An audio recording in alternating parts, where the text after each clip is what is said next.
You would ask, what's a cardiologist doing here? In 1955, I was in my very first years of medical college, and I walked in for the first time to the cardiology department of a very large hospital in Lima. And one of the first things my professor told me was, you know, it all depends on your electrical system. We're driven by electricity. That's what the heart is. It's a pump, mechanical system that controls another level of engineering work, which is the hydraulic system. In our case, it's a closed hydraulic system. It was also in the late 50s, early 60s, when some hydraulic engineers in Houston started working on the human body, because there were other surgeons interested in doing open heart surgery, but we didn't know much about the formulas of blood pressure or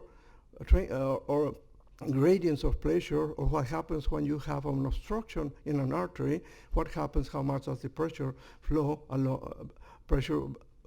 falls along with the blood flow.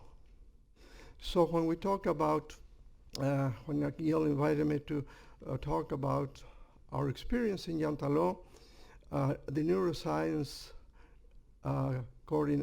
intersection with architecture, it brought lots of memories of my past, and said, this is an interesting subject, because in cardiology you have many intersection sciences.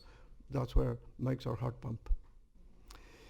So let me use some words of my predecessor, Professor Sheldon.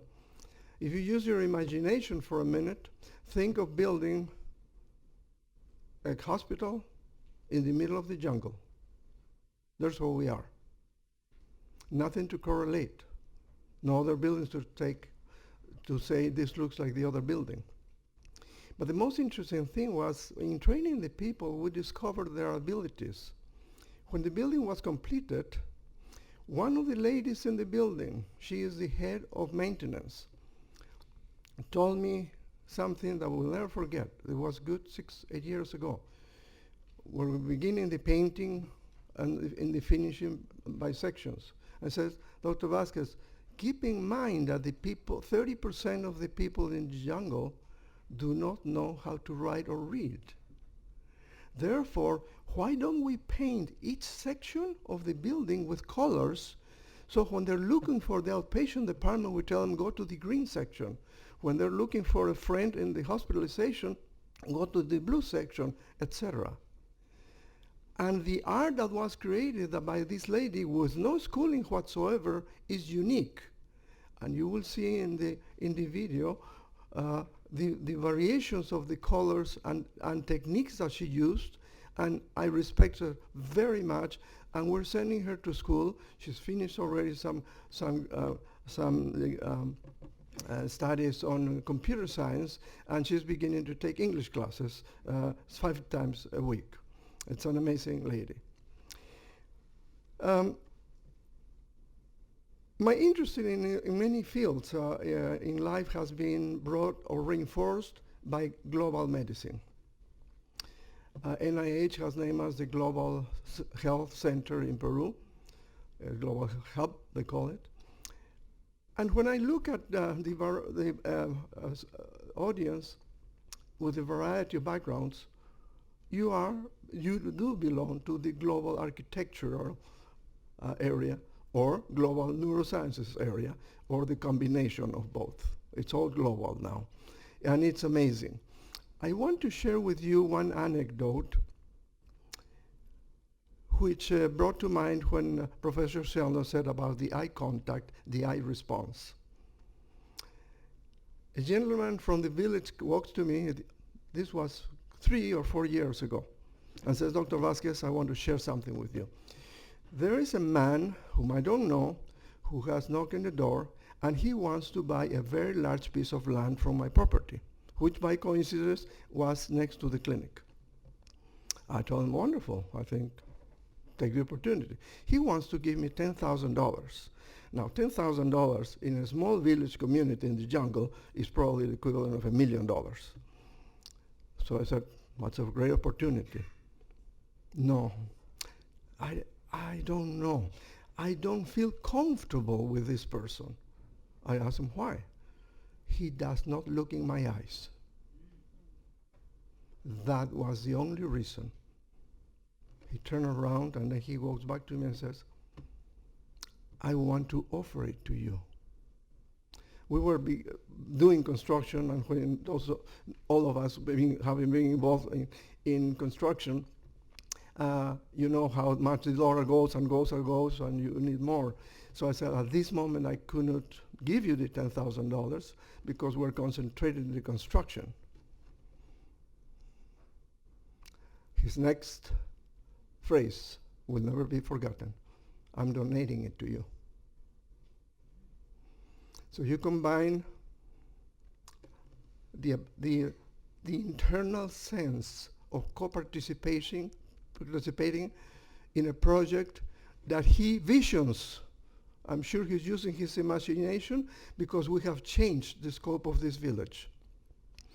Some in negative ways because land has gone up tremendously high, but there are people looking at ways of improving their houses. They're using more solid materials, better trained workers, and the educational system is improving. We run a foundation and we sponsored students to go to extra classes of computer sciences and extra classes of English. Now we have some bilingual students coming out of the school. When we first were in the Yantalo village, we asked the high school students, how many of you want to go to college? And raise your hands. Out of 20 or 25, only ones raise their hands. Today, everybody raises their hands. And parents are blaming it on us because now they don't have people to work in the farms. Therefore, more land is being sold. The history of progress in all societies, or most societies. I would like to share with you I think it's a 3-minute presentation. Could we have the video, please?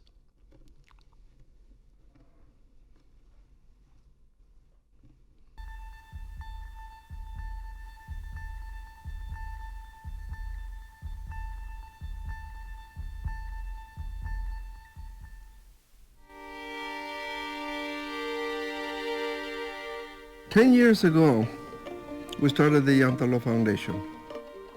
This was the first time that we were coming to operate in the clinic. Oh, there it is.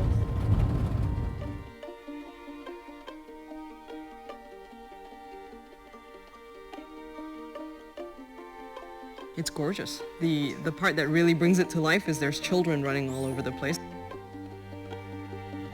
Things are beginning to happen.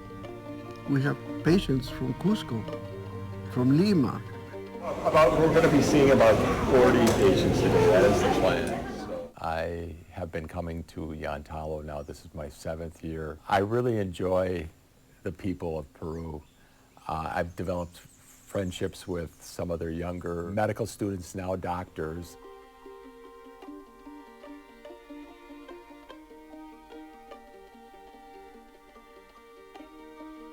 Dr. Vasquez and Dr. Holden created a big team from different countries, and year after year they became friends. And when you come in Yantalo, it's like you come home and you find your friends every year. When you look at the campus, it speaks volumes because it's not just a hospital, it's not just a clinic, it's a farm, it's an employment opportunity. And so I think what Luis Vasquez has done here is really brought in a critical seed for a crystal to grow.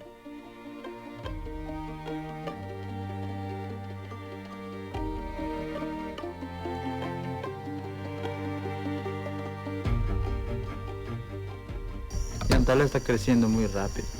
La clínica pues cambió, ¿no? Todo esto. The building is part of it. It's not the essence. What it's going to do is, on many levels, not just medical, allow people to progress socially and to learn from one another and to learn from outside communities, and also for us to learn from them.